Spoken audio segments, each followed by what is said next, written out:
In this session, we're going to create our site plan. To start with, we're going to import an image that shows our site. We're going to make sure it's the right size. We're going to draw contour lines for our site model, and we're going to create a property line, and we're going to create a site model for this project. Creating a site model is really important because we can use it for creating cut and fill calculations. We can use it to make sure that our building is accurate in terms of the height. We can use it to see how the adjoining neighbors are going to affect it. We can use it for visualization. So there's a lot of really useful things with the site model. So let's get started. We need to import our site scan. I've got a file for you to import. It's called site scan, and you'll find it in your exercises folder. Drag that into your Vectorworks drawing area. You'll see this import dialog box. Click on import, and it will import your PDF file for you. Now do make sure that you import this into the correct layer. This is not the correct layer, so let's delete that and let's try that again. Let's go to our site scan layer. Let's check our layer scale, which is 1 to 250, and now let's try importing that again. So import our site scan and then import. Because what happens is Vectorworks will then scale the PDF to the layer that we're working in. We do need to turn on the snap to geometry, otherwise it's going to be difficult for us to work with it. And you'll notice that when you turn on snap to geometry, Vectorworks will actually snap to the contour lines and to the property line. If we zoom in, we've got some dimensions on our property line. It's almost 50.5 meters long. So what I'm going to do is use this property line to scale my PDF. Make sure your PDF is selected. It says up here. We're going to go to Modify on the menu bar and choose Scale Objects. I've got a measuring button here. This measuring button allows me to click on that corner of my property line, and this corner down here, and this is a property line that I've put on for you. It doesn't always come with an image from Google Earth. And we know that our distance is 50.494 m. Don't forget the m, otherwise it won't scale it properly. So it's 50.494 meters down that boundary. Do not scale the entire drawing. If you do this, it'll scale absolutely everything in your file, and that's not what we want. So make sure that's not turned on. Click OK, and our site is now the correct size. Let's just zoom out. Make sure it's pretty well in the middle of the page. This is our printable area. If I hold down the B key, there's my printable area there. You can see it going around. So make sure that your boundary is about in the middle. So let's just move it down a little bit, about there, so that my site is in the middle of my printable area. So my PDF file is actually bigger than my page that I can print to, but don't worry, because the way we'll be using it. I've got some contour lines here which I really want to trace over. I'm going to trace over these to create my site model. There's more than one way to create a site model, but all site models require something, and that is 3D data. So the 3D data can be 3D polygons, which you could import from a surveyor. They can be 2D polygons that we convert to 3D. We can also use stake objects or 3D loci. I'd like to use stake objects. Let's go to our site planning toolset, and there's our stake object here. I just need to look at my preferences first before we get started, because I want to include this information as site model data. I want the style to be a cross, and I want the 3D display to be a locus, and the reference is elevation. And my elevation units will be, for this project, meters. Okay, so let's zoom into this area here. I'm just going to scroll in with my mouse wheel. So this contour line here is 40 meters. So let's change that to 40 m. And then I can just click along here and place a few spot levels along that object. And that will give me some points that I can use to create my site model. Let's go to the next contour line. This time it's 41 meters. Just make sure you click on that line. Now, it gets to the point where you start saying, well, actually, since I can snap onto that contour line, why don't I just zoom out, because that'll make it easier, and then I can just snap along there.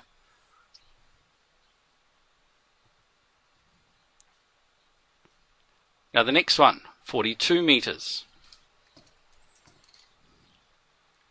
So there, so I'm just putting them along. I'm not really doing it in a random way. You might notice that I'm putting one in between, I'm putting one near the text.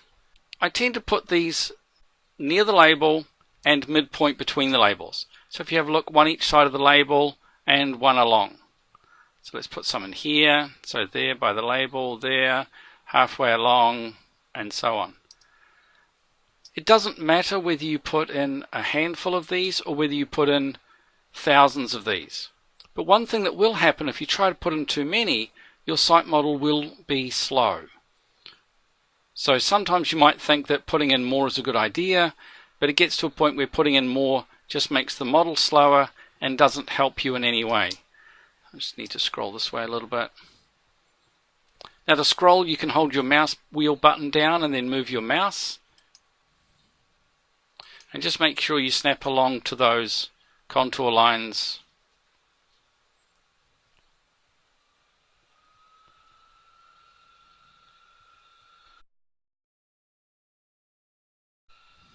Now I notice I've been putting these contours in and I've been putting them in at the wrong elevation. So if we go back, we'll see there are several that are at the wrong elevation, so I need to fix them. So I can just drag my marquee around all of those there. They shall be at 43 meters. And don't forget the M, otherwise they will be at the wrong elevation. Select all of those ones there, they should also be at 43 meters. So you notice that even if you make a mistake, it's pretty quick to repair it.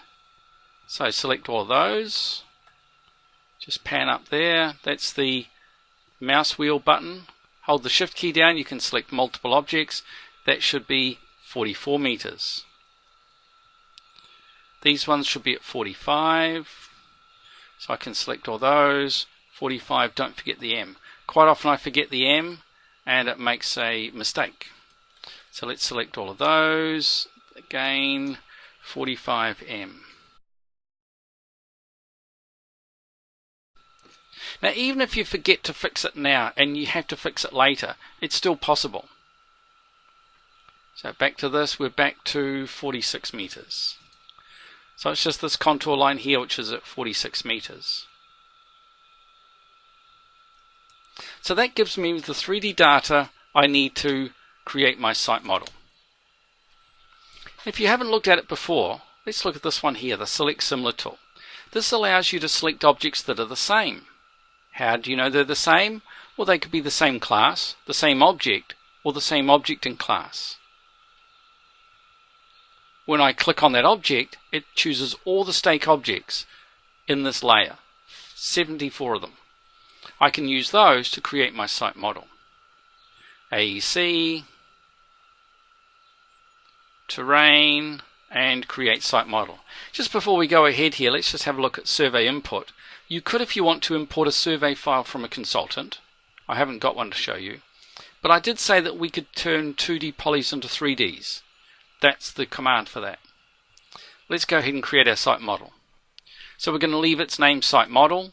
Just check this part here, the minimum elevation and the maximum elevation.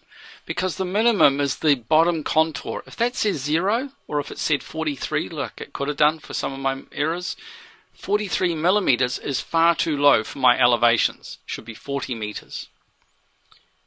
I want my contours to be 8 inches apart, or 250 millimeters. A major multiplier every 4, in other words every meter. So the way it works is your multiplier for 4 times that equals a meter.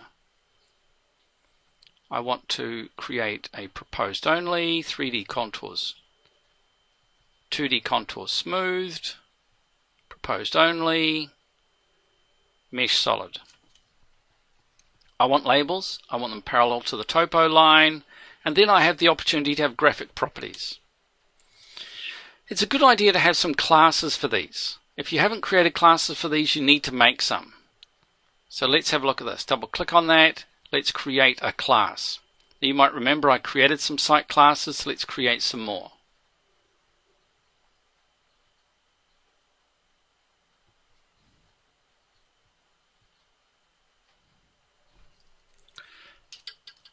site dash contours dash existing major. I'm going to have to create a whole bunch of these, so what I'm going to do is I'm going to copy that. Let's edit our properties after creation. So for existing major contours, no fill, a line type, we can choose our line type, we can choose a line weight, choose a color, and then OK. Here we want to make all attributes by class. Click OK. Now go ahead and create classes for the proposed, the existing, minor, and the proposed minor as well. So let's create a new class for that. Now I'm going to just import the classes that I've already got in my computer.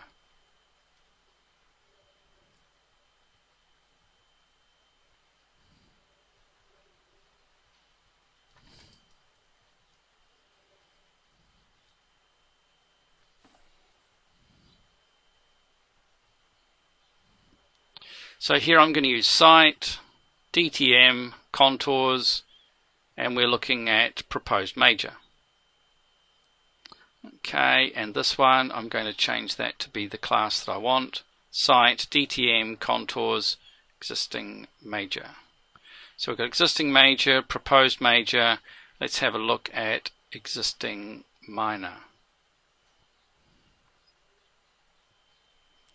And proposed, make all attributes by class. Let's choose the class we want. Site, DTM, contours, proposed minor. And you might want to control the grid or the triangles and give those their own class as well. So let's create a new one.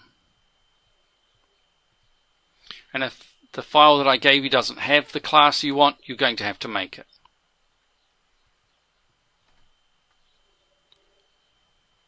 So you'll notice it's not there, so we'll have to make it.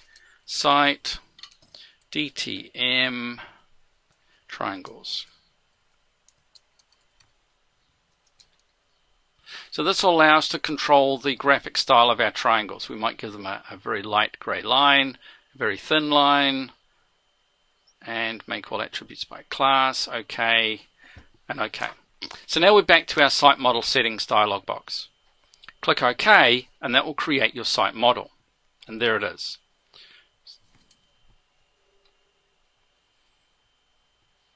It's on the wrong layer, so let's move that to our site model layer. And then we're going to right click, layer options, active only. So let's change to our site model and we'll see what we've got. So there's our project. Our site is going to go in here somewhere. We need to draw our property line. But just before we go too far, what sort of things can we do with this? Well, number one, we can edit the crop. So right click, edit site model crop. And then we can either delete this object and draw another shape in there. Let's get rid of that one as well. Edit site model crop, let's delete that and we'll go back to the original. We can also edit our original source data. So those are all my spot levels. If I move them around, it will change the site model. So if you have additional data you want to put in, you can certainly put that in. This is our Reshape tool. The Reshape tool allows you to edit the site model crop. So let's just have a look at that. It's going a little bit funny because of the option that I've got, which is that edge one. So now let's have a look. So we can pull that side there in. We can pull that one in. We can pull that one in. We can also remove handles that we don't want, or vertices. We can add additional vertices if we need to, and so on. So all those things are able to be changed with the Reshape tool. We can also change, with this mode, the labels.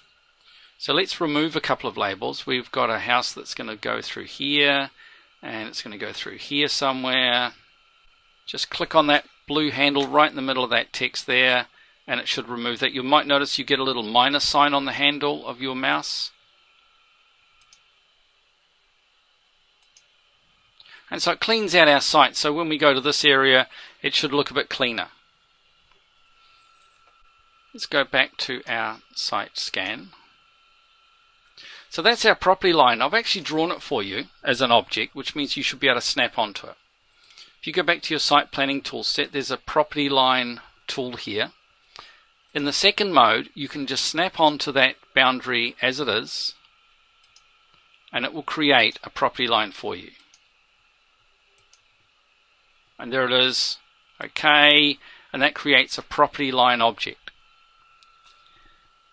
Let's just move that to the correct layer, site model layer. Let's just go back into this in a little bit more detail because I use this a lot, the property line tool. I'm just going to draw a small one to demonstrate another way of drawing. You might notice that I've got bearings and angles here. 140 degrees, 50 meters, and so on. I can create a simple dialog with bearing and distance. So when I click, Vectorworks says, okay, what's the bearing for that? And if I go back to my properties here, annotate segments as bearings, click OK, click again, and you can notice the word bearing there instead of azimuth. So this bearing, this one here, is measured from north being straight up, so it's easting and northing.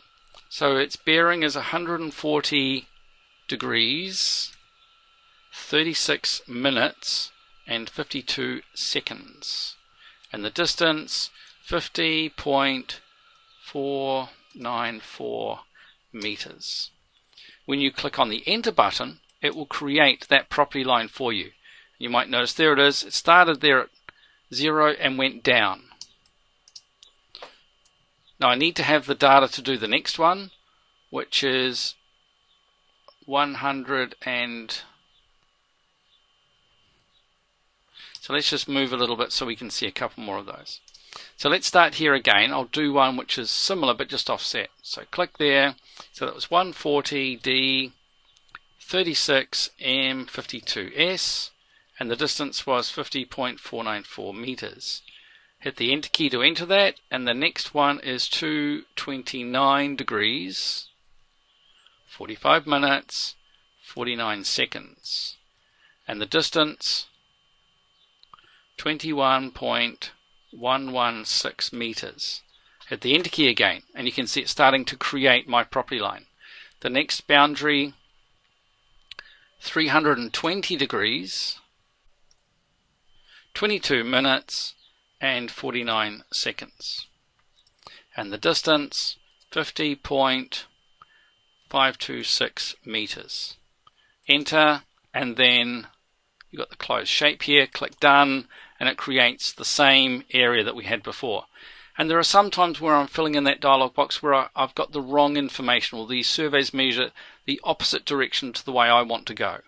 In that case, I just put the dimension as a minus dimension for the length, a minus length, and it'll be just fine. So let's just have a look. We've got our property line, we've got our site model. The property line, we can choose whether or not we're showing the area, showing the name. We can also choose whether or not we're going to annotate those segments. We can also move these labels around if we want.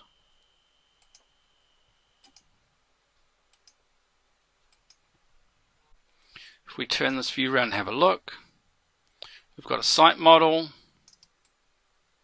we've got a property line, and we can, if we want, get this property line to stick onto our site model.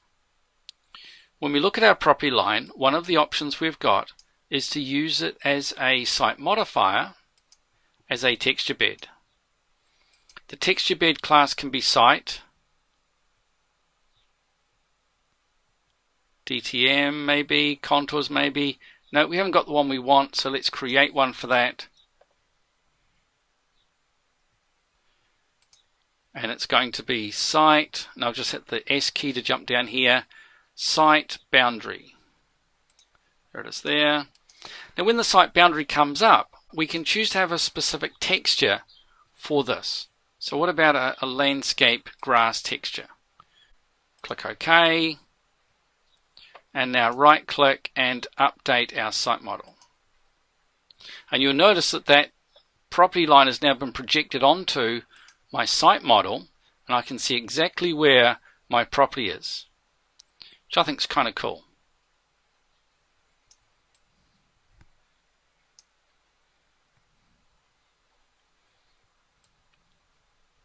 If we have a look, there are no cut and fill calculations really because we haven't done any cut or fill yet. But we can see our site in 3D. So that's 0 and this is the actual height of our site model.